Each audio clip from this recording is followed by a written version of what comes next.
Welcome to Kenton's videos. Enjoy the video. You begin by locking the foundation. Set a 12-column grid with a 16px base and 1/2 gutter so spacing scales predictably. Once done, import your logo and hex codes, plus 2 fonts, one for headings and one for body text.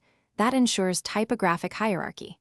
Next, create frames for desktop 1440 x 1024, tablet 768 x 1024, and mobile 375 x 812, so you design responsively from the outset. Make sure to save a versioned file before moving on. You now translate structure into interactive designs. Sketch the hero, features, social proof, and CTA sections, prioritizing what users need to see first. Then build reusable components, header, footer, card, CTA, and enable auto layout and variants so changes propagate.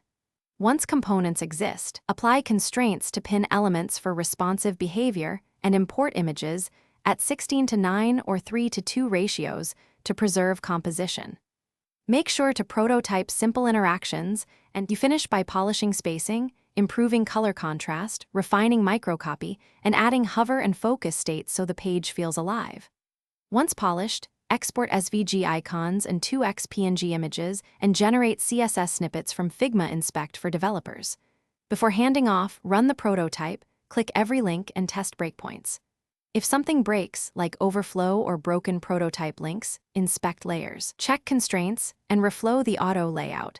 That usually resolves alignment and responsiveness issues quickly. Thanks for watching. Consider subscribing if we helped you.